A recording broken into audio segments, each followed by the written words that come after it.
We shared about the importance of language and images that are inclusive and welcoming, both at home and in the atrium.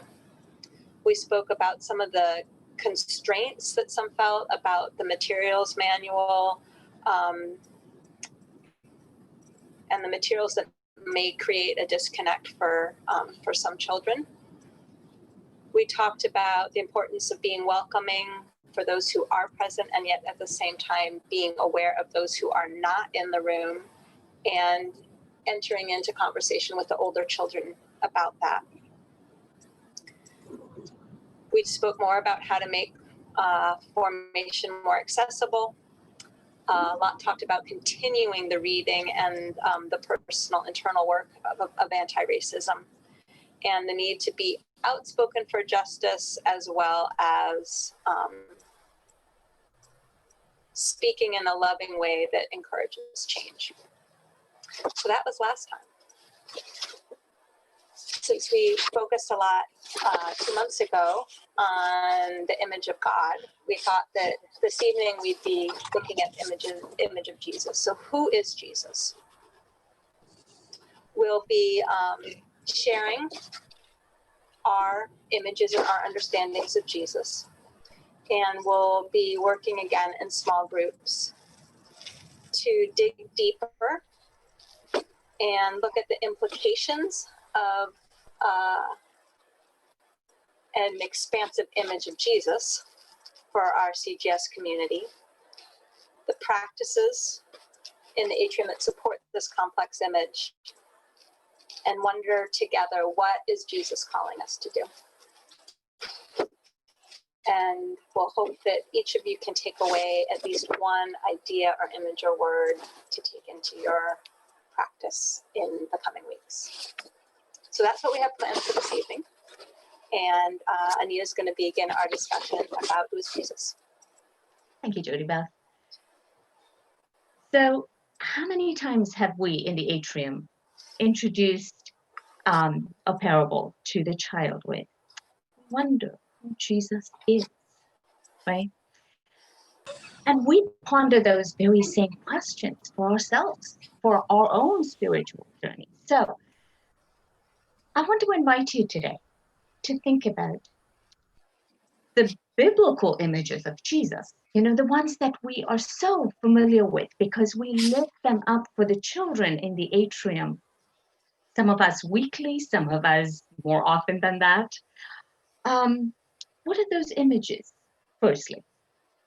And then I invite you to think about the Gospels and come up with some nouns and some verbs that describe Jesus. What is important for you? What strikes you? So here is an example of what we put together, just as an example for you.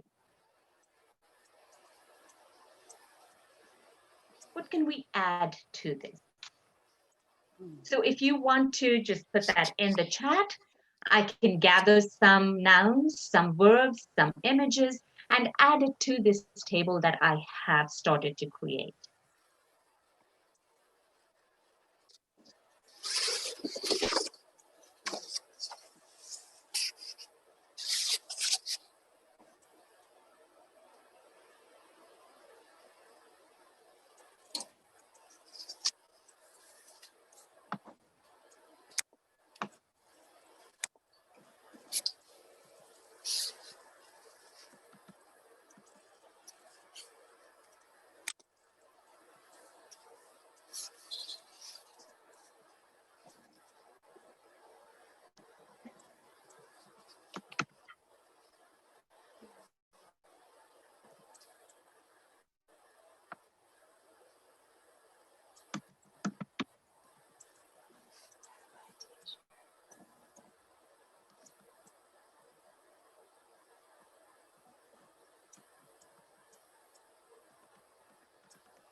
A lot of verbs.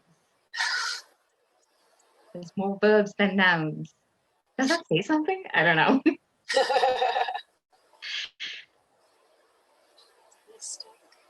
This?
Table turner?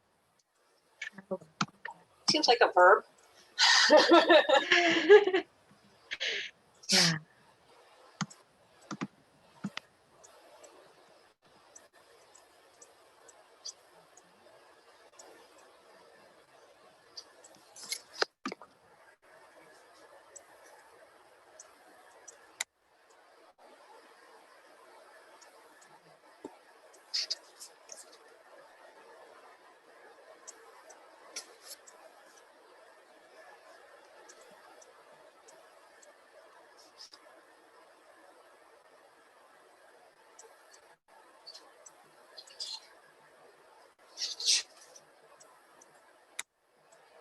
Listen. Right. Yeah.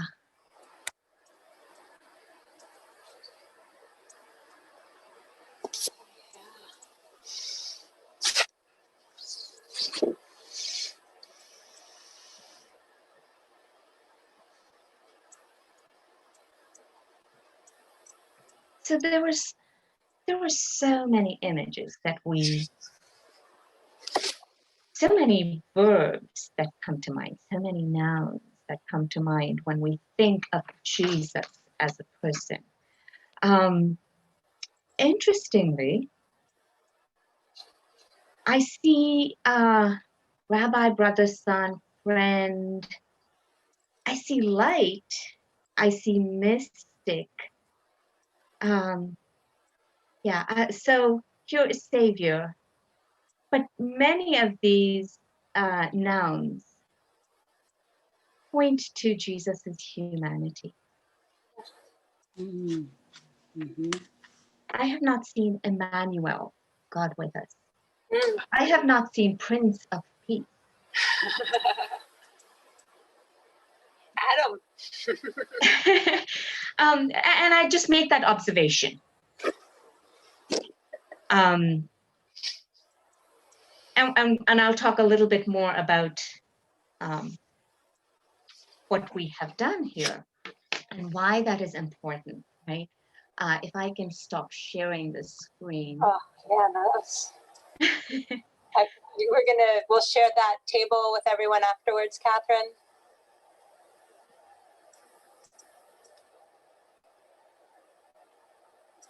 You're muted. Yes, Anita will send it to me and I will send it to you. Wonderful. Yeah, there's a song in Spanish that that the refrain says, "Jesus, my friends," is a verb, not a noun. So that came to it's both. But I think also in looking at that whole list, the strength of the nouns is really, I hadn't thought about like that kind of a list before. So that was wonderful. Thank you. Thank you all for sharing. So what we just did, this little exercise, is rudimentary Christology. So for the theologians or the non-theologians there, Christology is the study of Christ, the Messiah, the anointed one, right? The whole point of Christology is, even after 2,000 years after he lived, this Jesus of Nazareth poses a question and a challenge. The question, who exactly was he? Right? What did he think he was doing? I mean, he rode on a donkey into Jerusalem. He lets himself be crucified. Did he know about all these things when he was a child? Was he just a human person with some kind of divine power given to him like a prophet? Or was he truly divine and didn't really have a human body? He appeared to have a human body, but not really have a human body. What was he thinking? Who was he? Why was he killed? If he was divine, how could he have been killed? Did he really rise from the dead? And did people really believe that he did? But these are some of the questions. And they all come back to, who was this Jesus, really? Was he a carpenter? Was he more than that? And the challenge, Kay put that in her as one of the verbs in the chat, that Jesus challenges. And the challenge, since he called people to follow him, right, from that moment on the seashore, and people have been trying to do that ever since, including you and I, what does following Jesus entail? And how can we know if we are on the right track? We spend so much of our time in the atrium pondering and puzzling over these questions with the children. And in pondering with the children, we are pondering it ourselves as we prepare, right, for the children. And even after we leave, because the children have come up with some beautiful insights for us. But just as a general overview, the Synoptic Gospels highlight the humanity of Jesus. Whereas the Gospel of St. John provides a slightly different perspective of this person, this Jesus of Nazareth. He provides us with a cosmic perspective. He gives him a divine identity.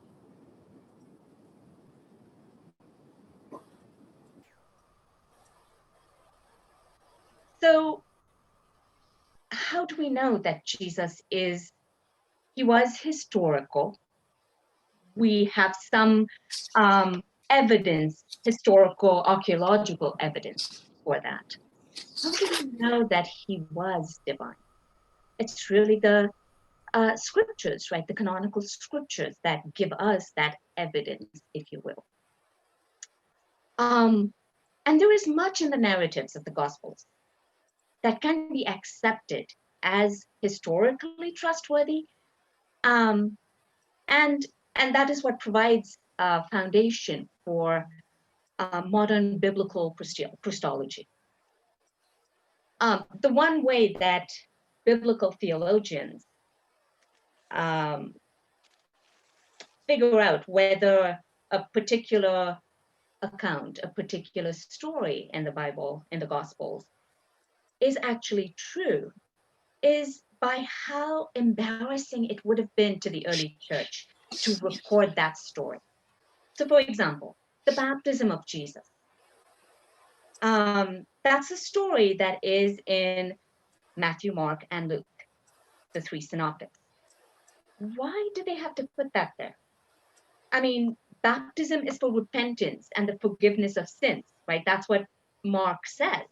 That's what John the Baptist says. So why did Jesus have to be baptized? He was without sin, right? So it somehow is counter to his divinity then. How do you explain that away? And then the crucifixion is another example.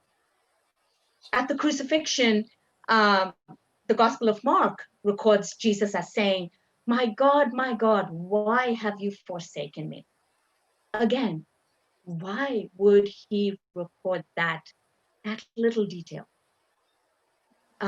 Because it doesn't work with the narrative of Jesus being divine, the second person of the Trinity, right? And in the Gospel of Luke, he cries, into your hands I commend my spirit. Again.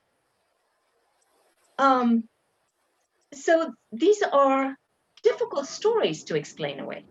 And then, of course, Jesus is always consorting with the unpopular, the despised people, the tax collector, the prostitute. He goes to visit the lepers. And remember, lepers in ancient cultures, not just the ancient Near East, but in most ancient cultures, if you were that sick, that visibly ill, that meant you were a big sinner. You had done something to anger the gods, right? And so these are some things that tell us that the writers of the gospel did record some genuinely true and important stories about the person of Jesus. And also the fact that Jesus's way of life and teaching provoked opposition from the religious establishment as well as the civil establishment. The other thing is that we know that the Jewish people and the early Christians were Jewish, right, to begin with. They were strictly monotheistic. So for them to think about Jesus as divine was, again, counter to everything that they believed, their faith in God.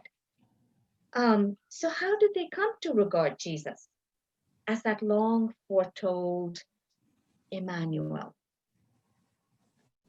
That God was present with them in the person of Jesus. Scholars argue that it is Jesus's resurrection. Nothing else could have done that in such a clear and definitive manner. Because if not for the resurrection, Jesus would be a great teacher. He would be a prophet too. Or he would just be a common criminal who was executed by the Roman Empire. But that's not what we hear. This Jesus of Nazareth, 3 days after being thoroughly, completely dead. Remember, the Roman executioners were professional killers. They didn't let would-be rebel leaders slip out of their clutches. He was thoroughly dead. 3 days after that, he was found by his followers to be very thoroughly and very bodily alive again. His tomb was empty. Had it not been for the empty tomb, his followers would have believed that they were seeing some kind of an apparition. And then they really did see, touch, and share food with Jesus as a real bodily presence. And if they had not seen and touched and shared food with Jesus, they would have concluded that an empty tomb meant that the grave had been robbed. Both apparitions and robbed graves were not uncommon, but the combination of the empty tomb and the definite bodily appearances of Jesus is the best explanations for the complete belief in Jesus and the subsequent rise of Christianity. So just about the Jewish, belief in resurrection, they did believe in the eventual resurrection, but they would have never imagined that it would have happened to one person in the middle of time. They believed that it would happen to all people at the end of time. So St. Paul takes these stories about Jesus that he's heard from the apostles, and he retells these stories with an emphasis on Jesus's divinity, especially Jesus's lordship over all creation. So in the book of Corinthians, and this is a verse we repeat often to the children, right? After the last enemy is destroyed, if once death is destroyed, and when everything is subjected to him, God will be all in all. This is a complete lordship of Jesus over all of creation. So that is briefly how biblical theologians approach the questions of who Jesus is. Right? But then the challenge for us today is discipleship. What does following Jesus mean? What am I to do? So there was a very popular thing a few years ago, or many years ago, I don't want to date myself, with what would Jesus do in this situation? And as cliched as it seems, I think in this moment in time, with everything that we are living through, I think it is a relevant question to ask. In the Gospel of St. Luke, when Jesus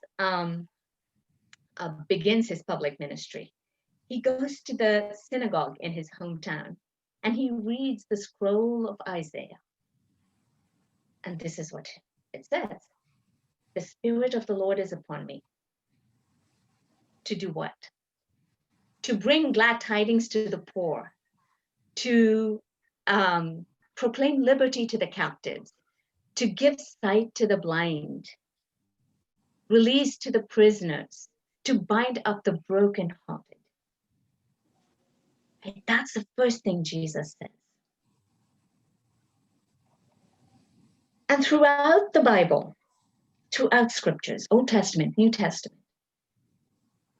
we see an emphasis on the fact that God has a preferential option for the poor and the vulnerable. Not just the poor, but the outcast, anyone who is ostracized, be it prostitute, tax collector, or a leper, or anyone else. Yes, Jesus was the good shepherd. He was a healer. He was the comforter. He is a friend, but he was not all nice and gentle the whole time. He wasn't passive. Jesus's repeated clashes with the establishment gives us a clue, right? Because he was constantly questioned about why he eats with the tax collector, why he spends time with the prostitutes. That was a constant. But Jesus challenged them. Right? He was a threat to the status quo. And that is why he was killed. Right? So what are we then to do? Are we to be passive in the face of injustice? Are we to be as radical as Jesus was? Because it is one thing to be civil and gentle and united, and yet to challenge those in power and the status quo. The gospel is not neutral, not by any stretch. So as we go into our discussion, I would like to pose this question. As I was preparing all this, I have to be honest, I really, really wrestled and struggled with whether or not I should pose this question in this group. But it weighs heavily on my heart, and I just feel like I need to. As an immigrant, as a woman, as a person of color, what do you think would have happened if I, with a group of my friends who look like me, had walked into the Capitol last week?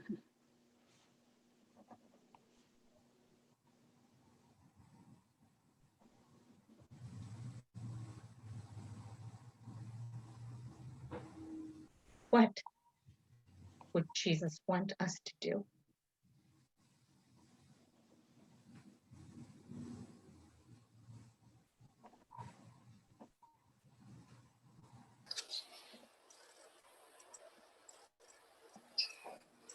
Jodi. Thank you, Anita. Earlier this week, I was doing Bible study, and we're reading about Jesus in the temple, and the discussion got to who was teaching, and it was one of the kids says, "Oh, that Jesus is teaching the teachers," and another child spoke up saying that he thought he knew that if Jesus wanted to get a job, that he would be an Atrium teacher like me, like you. So I feel the weight that the children give us. You know, they're seeing Jesus in us, and so how are we? You know, what face of Jesus, what image of Jesus are we reflecting to them, especially in light of the events at the Capitol and of the Black Lives Matter protests, and how those two demonstrations were so different. And whether we're saying that directly to the children or not, what is it that we're reflecting to them? So we've prepared some questions. I think we're going to break out into 4 groups and have some time for discussion. I'm going to put the questions here for now into the chat so that they're available for everybody to take a look at. Oops. There we go. So, each group, we're going to ask that you have somebody that take notes, and then we'll come back and we'll hear back from each group and have some time to discuss, all of us. So, what are the implications of the images of Jesus for us as a CGS community? Jesus calls us to remain, so how do we remain in him? What practices in the atrium are supporting a complex image of Jesus? There aren't many or any. What can we do to change that? What is Jesus calling us to do in this day and this time? And suggestions for actions both in the long term and the short term. So I think this chat will go with us. And if it doesn't, there'll be somebody in each group that can get those questions there. And, each group might want to spend more time with one question or the other, that's fine. It's not, you don't have to come back with an answer to each question. We want to give you time to go where each of your groups, finds the energy in your discussion. So, Catherine, are you going to be I'll randomly? send you to breakout rooms. There will be 4 or 5 in each room, and you will have 15 minutes. The chat that Jodi-beth just typed into does not go with you. Oh, it doesn't. Okay. No, if I chat after we break up, it goes up for just a minute and then disappears. So it's best if you at least take the question you're most interested in with you to the chat room. And there'll be somebody in each group that has access to all of the questions. So, thank you, Catherine. Okay.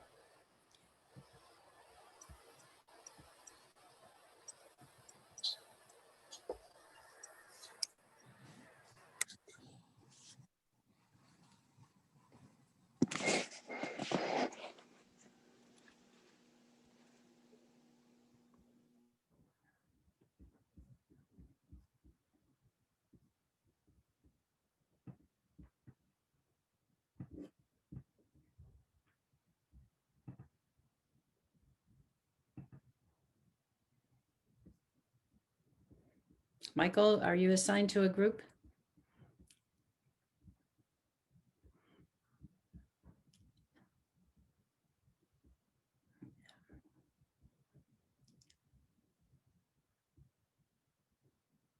How do I get myself into it?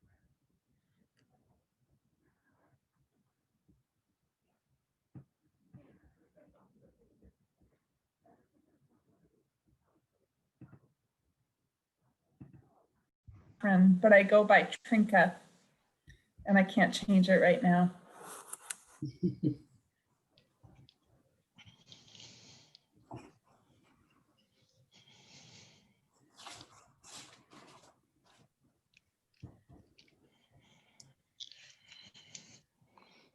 Catherine, do you have those questions?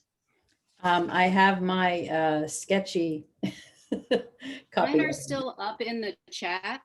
If you hit the chat button at the bottom, for some reason, I can still see mine. I don't like can you? the list Oh. that we had from before. I was prepared for it not to travel, and it Oh. did. I Oh, don't it know did. You're why it right. traveled. Okay. Yeah, I can see it too. Thank you, Elizabeth. I'm learning more about this every day. The kids teach me a lot in Zoom. Yeah. Not necessarily the course we would have chosen, but I was really intrigued by the word complex image of Jesus in the third question.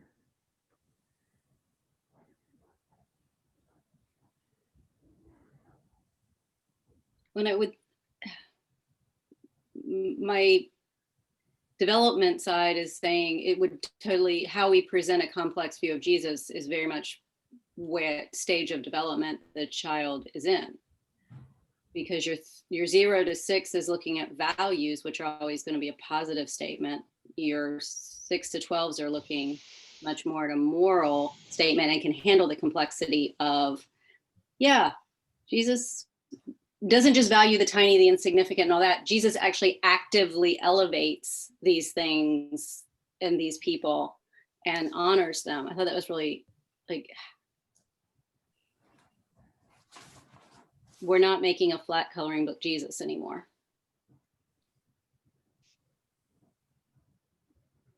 Yeah, I think our images have been so flat. I say to people, you can never put a white Jesus in front of a child again, and it still won't be a balanced image for them because it's everywhere. It's ubiquitous. Yep.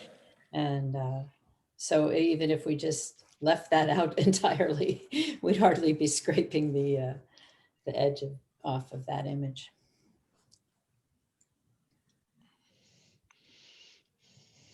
One time we had gone to a Catholic store. They do a lot of materials for First Communion, and asking them if they had any, Black multicultural nativity sets. And they practically thought we were heathens that we could even ask for that. It was, well, Jesus was white. Oh my You know, gosh, and- they just said it like that. Yes, it was like, Unbelievable. oh, Mhm. they were appalled Yeah, that we could think otherwise. yeah. But you can hardly blame them, right? Because they never had a complex image in front of them, Right. despite the Gospels.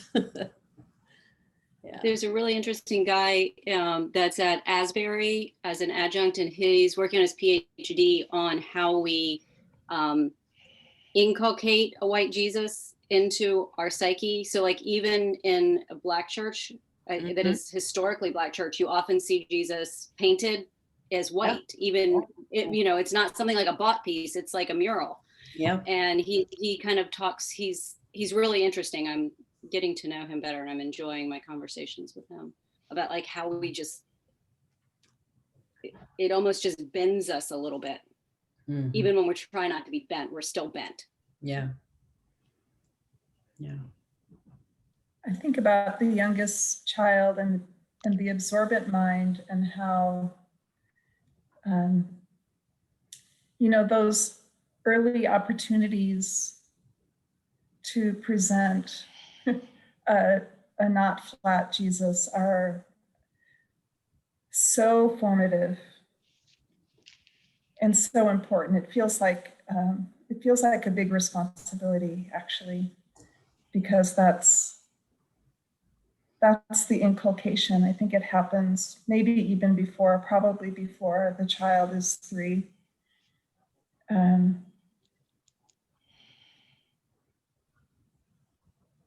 The absorbent mind, taking it all in. Mhm. Definitely before 3. We've started laminating a toddler set of prayer cards for each of our under 3 families. So even if they're infants, they still get them for each season. And we're being very deliberate to choose across ethnic representations as well as time. So we have some modern and we have some historic. Mhm. And that's been really well received within our families, because our families tend to be kind of educated, artsy kind of people. And so they are viewing it even beyond, this is furthering the education of their child. And so they see it as an added benefit. I see it as trying to get past white Jesus. There's more than one benefit, direct and indirect aim. Yeah. Yeah.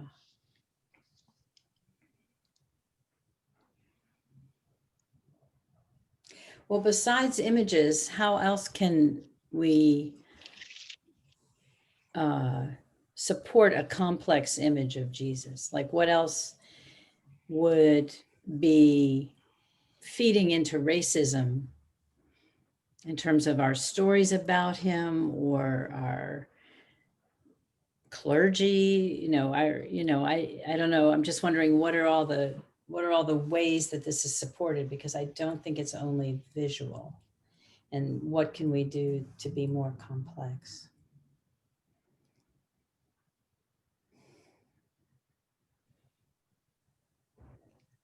Well, I think it happens as the children get to level 3, that they're hearing more stories and different stories.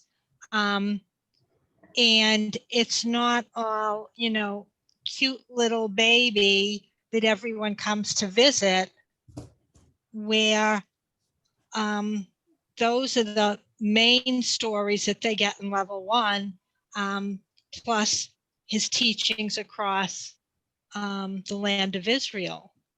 But you don't get specifics there.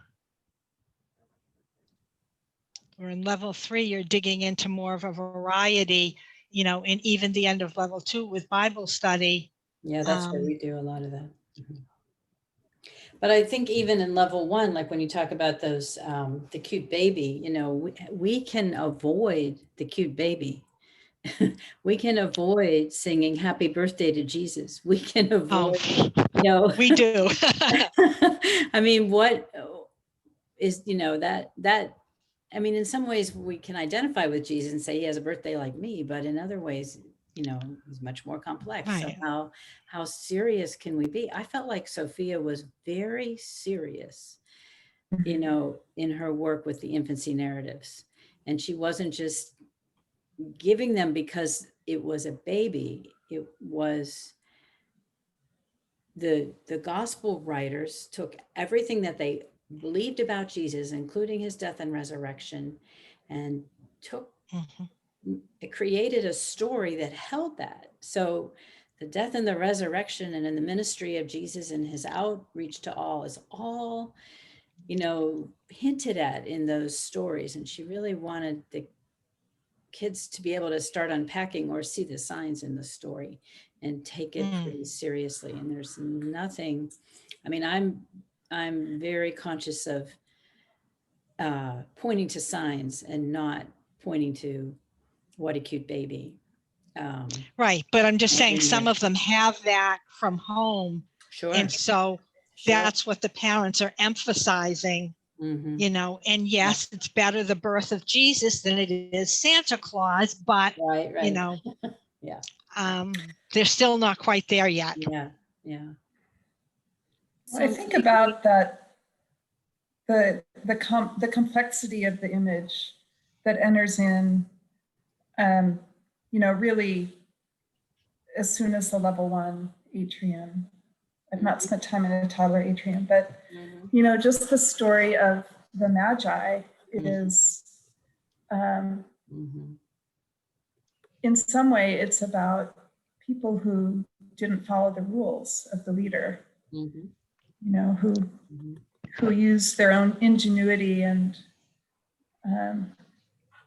insight and love to not follow the rules. And I think that's a really subtle thread.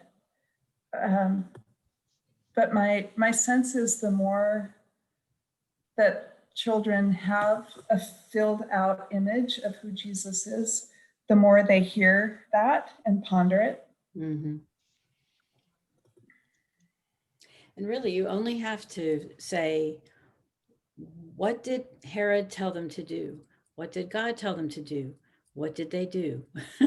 You know, and then it's not that hard, you know, if we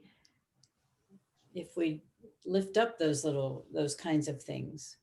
Yeah. And one of my indirect aims on that album page is to model civil disobedience. But once I used it, I started to see that there are a lot of places, you know, a lot of presentations that we do that in. And we're always saying, choose God, choose God, choose God, follow Jesus, you know. My elementary kids, we are a very racially diverse church, and we are very anti-racist. Like our church, our pastor as a priest goes to every protest, is a chaplain at protests. Our staff people are expected, just because it's part of our values and our core structure, to be very anti-racist. And our children this year, it's been really interesting because my elementaries have really started noticing when people of color are in the story, like with the Magi coming in. Oh, they came to Herod because they thought that they were supposed to go visit the king because it's a king, because they didn't know the prophecy. You know, and so they have this whole, like, they've begun to really, really notice these sorts of things and then recognize the civil disobedience moments. You know, that Mary didn't follow the rules either. She was pregnant and she didn't stay home.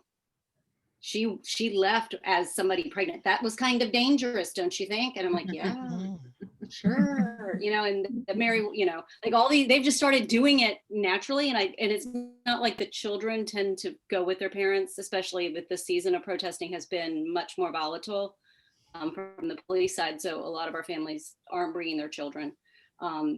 But they are just naturally being, it's like their ears are being tuned to recognizing the other in the story and in the narrative. And I'm not sure if that's from the adult being led or that's just them being in the moral period that they're in. But I am wondering about the role of the pastor in all of this, the role of the priest to help the adults get pass to the narrative of cute little baby Jesus. Yeah.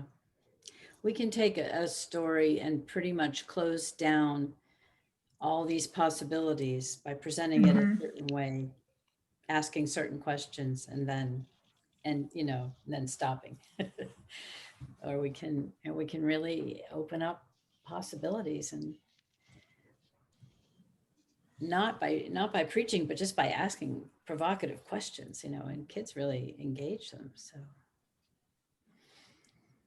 I think one of the ways we can be complex is with our questions.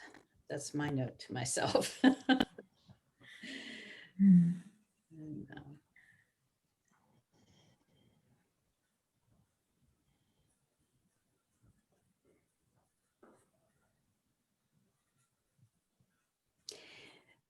And, I remember Sophia talking about not, when you have a moral parable like the Good Samaritan, not saying, now what have you done today? Who did you pass on the road? But let that movement of making it personal be one that they do in their own time. So the questions sort of have to be posed in the story, rather than in their life. Does that make sense? So I might say the Good Samaritan, did they know? Who did they, did they know he was a Jew? Did the Samaritan know he was a Jew? What would he have thought about that? By 9, they move immediately to the present. But in first grade, they don't. And, and then we have some movement, or slower movement after that. But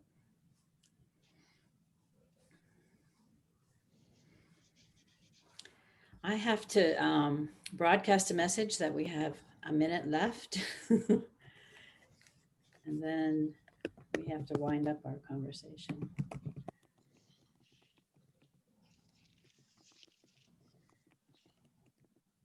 Do we have a volunteer who wants to report back to the group?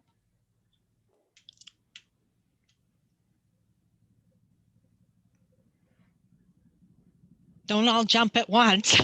That's a meditative question. It'll take us take us a minute. Elizabeth, when you held up your pen, was that a yes? Hat on.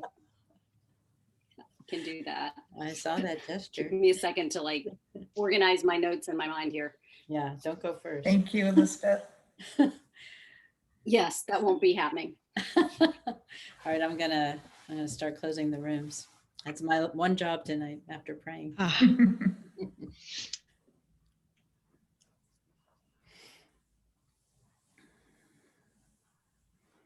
Carol, you look great. Thank you. Did you get your shot? Are they giving it up there? Oh, not yet. I had mine yesterday. Oh, good. Yeah, I was Yay. excited. Yeah.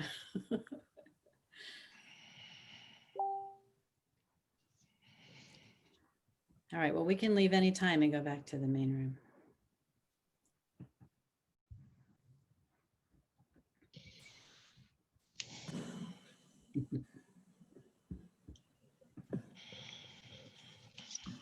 And here we are.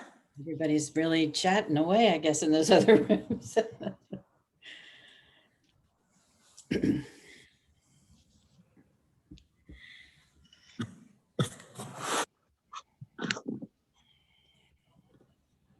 Here we go.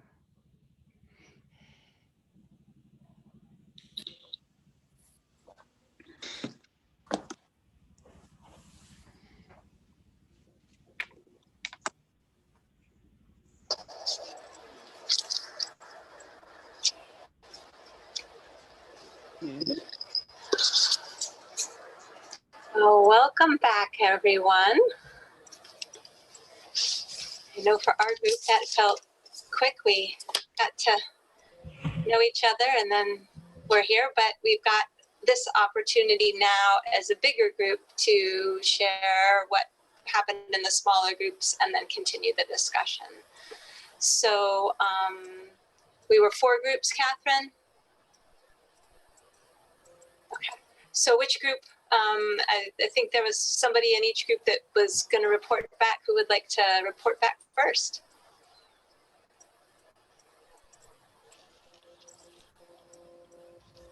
Sarah, thank you. So I was in group 2 with Pamela and Linda and Suzanne and Anita, and we spent a lot of time talking about the question of what practices in the atrium support the complex image of Jesus. And I'm going to do my best to kind of summarize the conversation because I've only had level 1 training, and they had a lot of ideas for levels that I haven't trained in yet. But we talked about, well, in level 1, someone talked about how even the level 1 prophecies, when we ask like, who is the light and who is it for? And is this great gift just for Mary? That those are ways that we can hold for the children a complex view of humanity, right? And that came after we were talking about the true vine. And so, you know, we see some different images of the divine in the true vine. It sounds like with Jesus as the vine and God as the vine grower, and we are the branches. And so us being the branches gives us another chance to talk about humanity. And not that we necessarily have to bring it to their attention, but if they don't fully understand, when they say everyone, that it still is that seed planted for later, that they might have one or many moments. Someone said aha or rats, which I thought was, you know, appropriate because I've had both of those when I realized who everyone is. And yeah, I think one of the really great thoughts that Anita put out to us too was that, let me back up. I'm sorry. I'm trying to organize my thoughts here.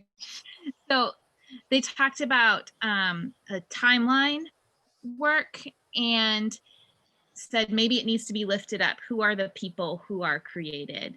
Again, pointing to the complexity of people and who all that is.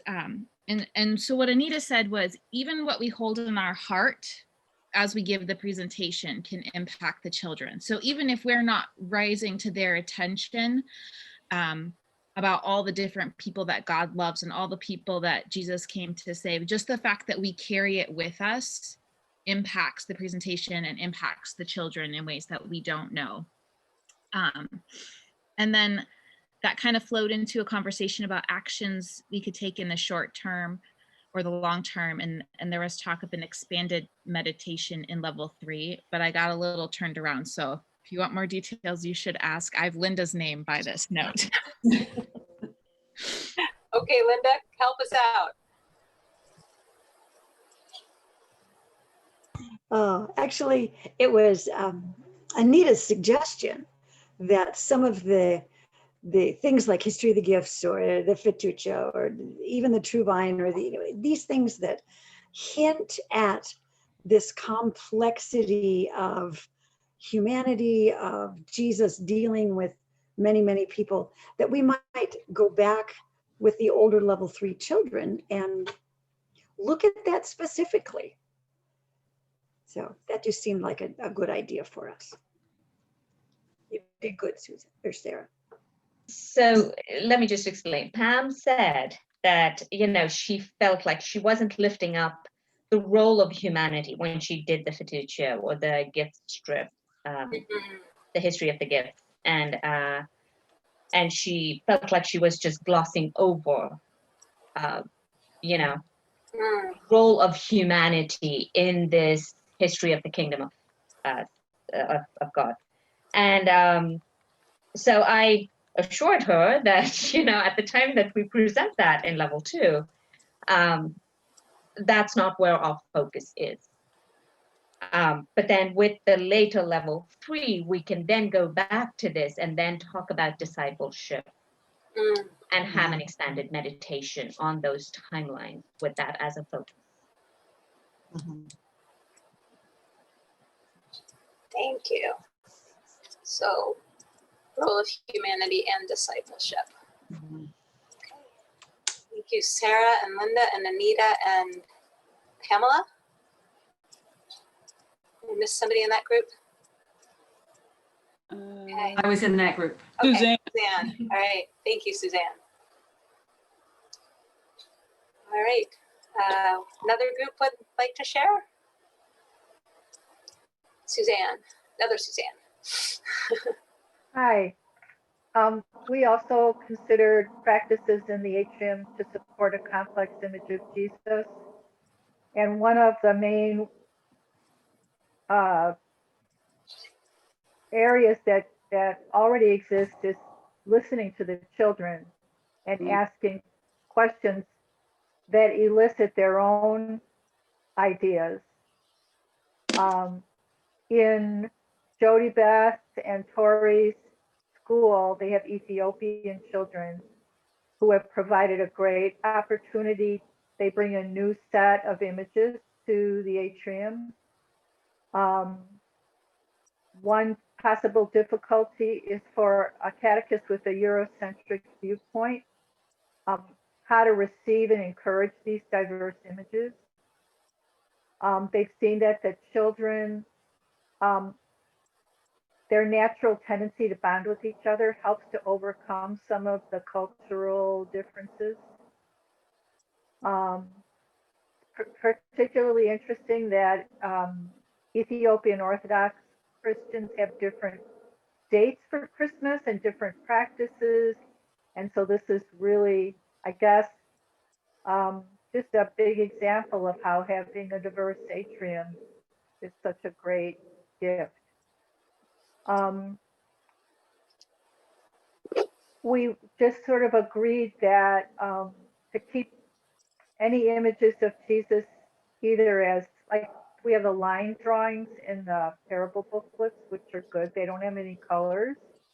It's just to have diverse images in the atrium.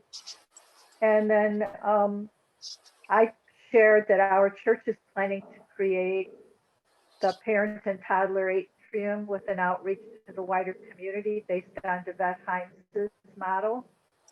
And that I'm going to go far and wide. And we do have a diverse community in Oak Park, but it's not very integrated.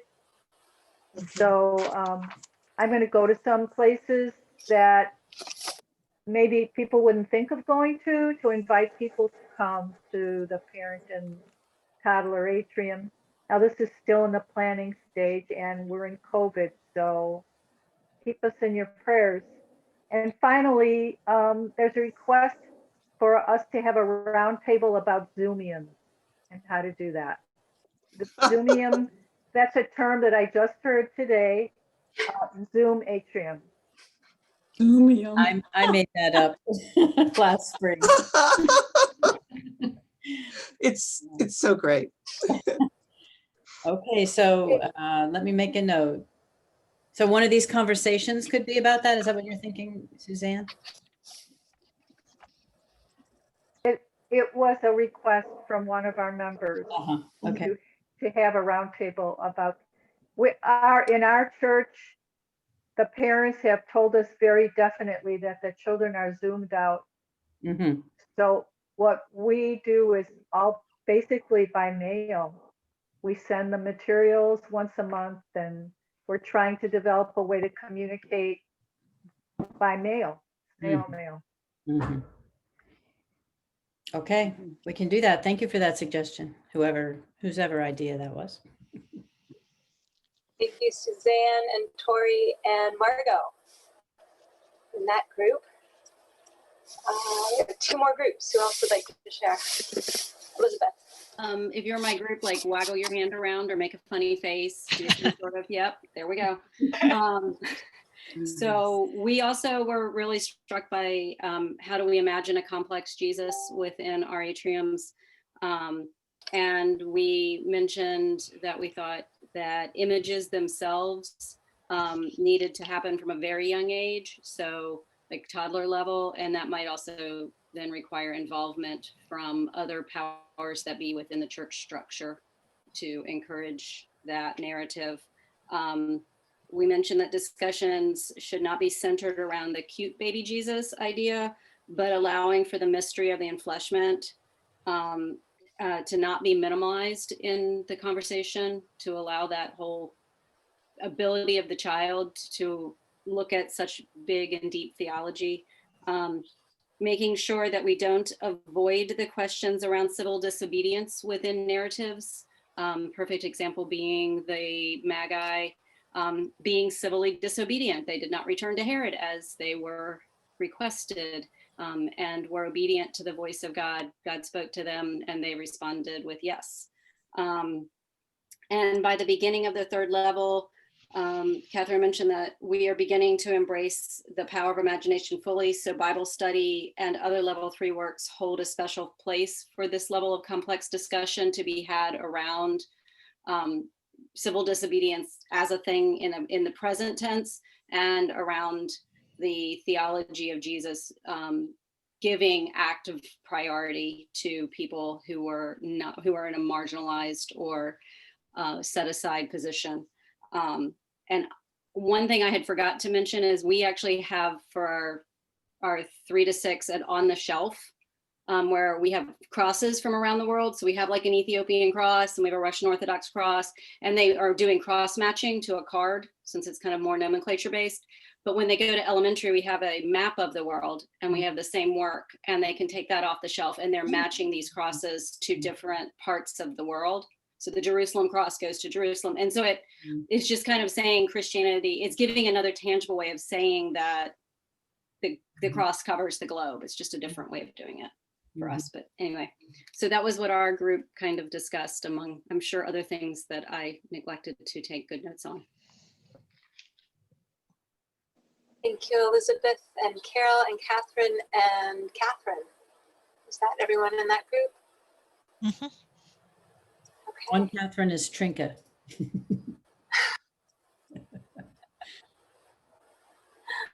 All right, so last group. So please jump in if I leave anything out. My group can wave. Yeah, thank you. So we started talking about how there's been a lot of conversation in the past week about holy anger and casting corruption out of holy places. And we spend a lot of time cultivating a peaceful atrium, but sort of creating a place to hold that angry fire within the atrium and with the children. We also kind of talked about remaining with him, meaning going to the places where he goes and participating in that righteous action. We kind of talked about how the atrium sort of naturally presents a complex image of Jesus, of kind of inviting them into wondering and questioning and challenging norms. And how children are really open to those conversations in a way that adults aren't always. We also kind of talked about how children can really can comprehend more complex conversations, and how important it is to respect their ability to dive in deeper. Christy, are you talking about children starting at 3 or starting at 6 when you talk about that kind of complex conversation? 3? I'm gonna let the group answer that. Oh, okay. So I was writing down notes mainly.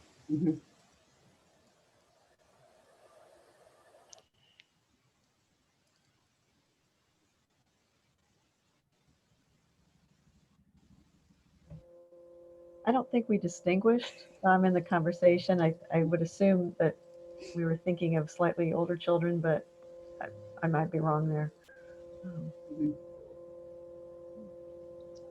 We didn't make a distinction, but I think that the invitation to wondering and invitation into mystery is an invitation into complexity. So I would say there's a lot of room for questions within the atrium approach that allows the child to form who Jesus is based on his actions and what he said. Thanks.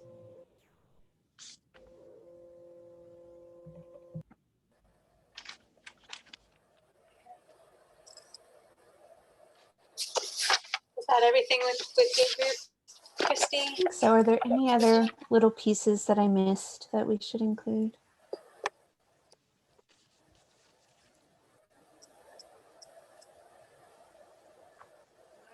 I think that's good. Okay, thank you, Christy and Kay and Joanna and Michael. That's your group.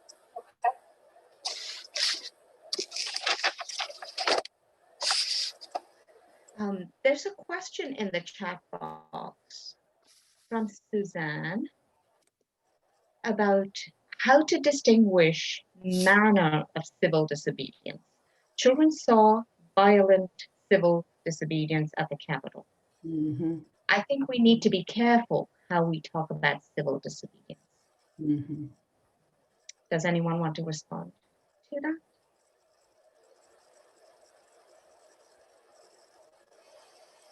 Well, every time I've brought this out, and I do put this in my indirect aims when it happens, when it shows up, I say preparation for civil disobedience. So I'm sort of watching for it. But the question for the children is, what did the person in power want them to do, Herod or whoever? And what did God want them to do? And who did they follow? And my assumption is that God is not sending any of us into violent acts. You know, that would not be following God or Jesus. And so I'm also always teasing out the nonviolence of Jesus and our slow, resistant acceptance of the idea that God is also nonviolent. So I'm just always trying to foster that. So part of me just says civil. That means nonviolent. It's uncivil disobedience, right? If you're violent, so that's also part of the language of it. So we have a lot of opportunity here in Washington, not only to see what we saw last week, but a lot of our kids have been marching downtown. I had a group of 8 one time, and one of them prayed that everything would go well at the demonstration he was going to on Saturday. And in the middle of the prayer service, the children did a quick check-in, and they were all going to this demonstration. It was against the Iraq war before it broke out. So we're a little unusual in our context here in Washington. Yeah, well, with this particular event or occurrence, or I don't even have words for it anymore. Like Catherine said, I would not call that civil disobedience, especially coming from the legacy of Mahatma Gandhi. And in 2 days, we're going to celebrate Martin Luther King. So on Fridays, I teach in a high school. So on Fridays, I always do scripture study with the following Sundays readings, mass readings. And it was just so opportune that this past Sunday, we celebrated the baptism of the Lord at the end of the Christmas season.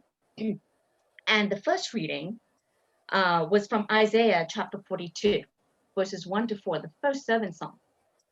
And it says, "Here is my servant," right? And it goes on to say, he will bring about justice, not with shouting, not with, he will not make his voice heard in the streets.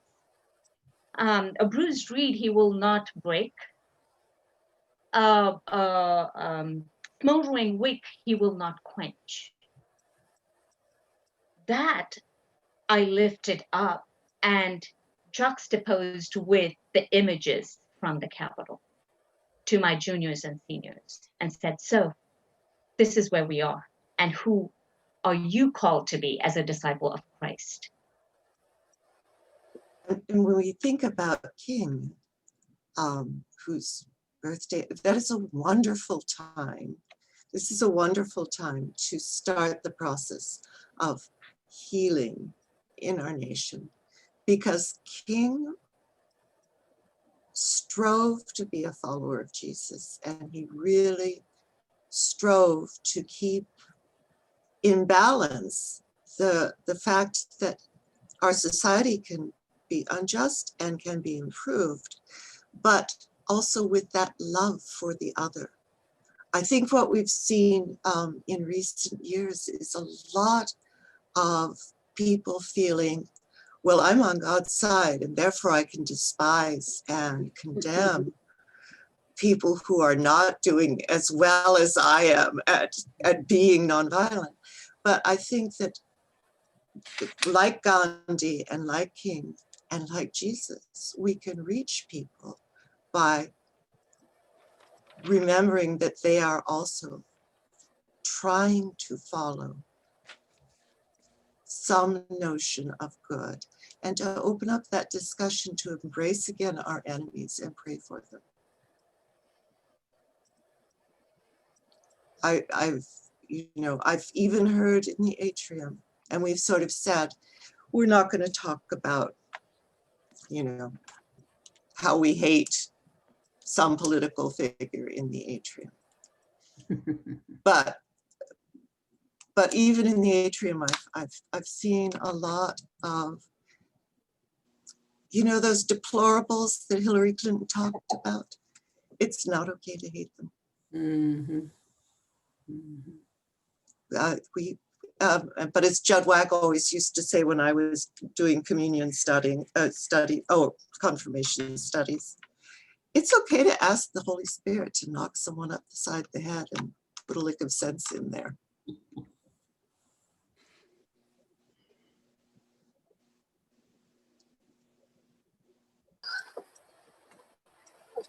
I'm really struck by the word complex, because I think it snagged us all. That was the only word in that list of questions. Who came up with that word?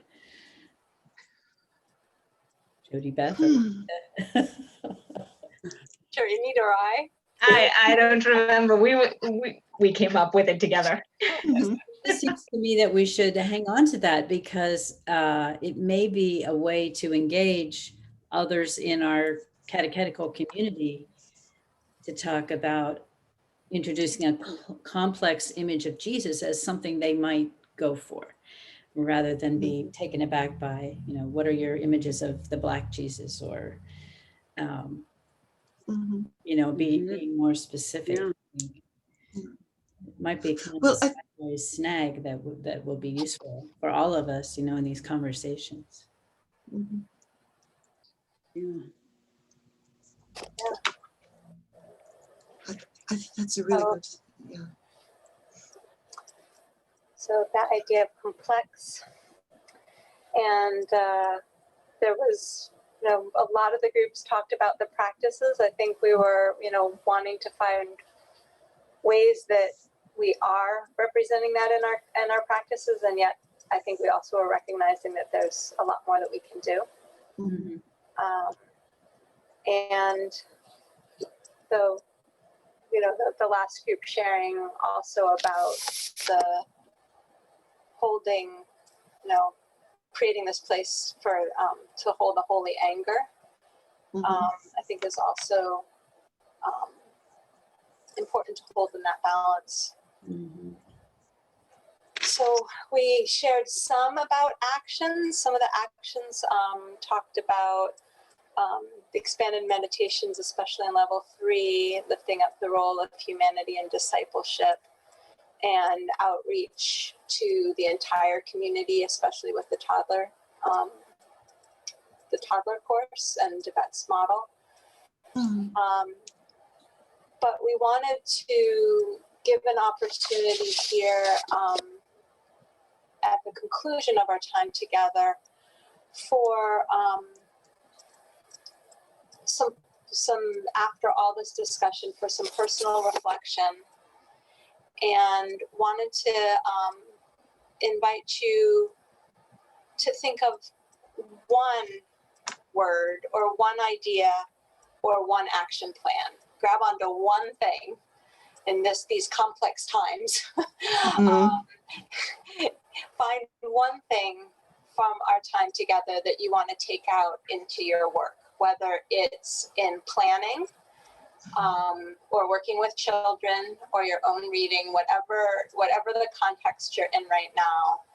Find one thing you'd like to hold on to from our time and take it out into the world. So we thought that we could take about 3 minutes in silent prayer and reflection, and each of us be able to identify that one thing. And then conclude, Anita, with, we were going to do a poll, but now the poll is going to come later. We're going to be emailing it to you. So Yeah. how would we like to, after we have this time of some silent reflection time, thinking about our one thing, would we like to come back, and those who'd like to could share it, or how would we like to conclude? Yeah, well, you are free to do as you choose, to stay and talk further, or call it a night. So it would be entirely up to you. Thank you for joining us again, and thank you for all the work that you do. So let's Type your let's one thing enjoy. in the chat also. Pardon me, Type Catherine? your one thing in the chat. Oh, okay. Go. So let's that's a great idea. So let's take a couple of minutes to go over, reflect and go over the evening. Find your one thing. If you'd like to put it in the chat, great. If you'd like to stay and talk more, wonderful.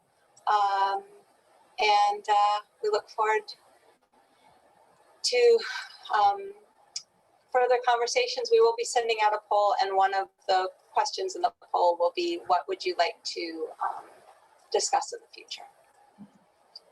So thank you. I guess I don't have my bells back here. I'll get my bell and start our silent reflection.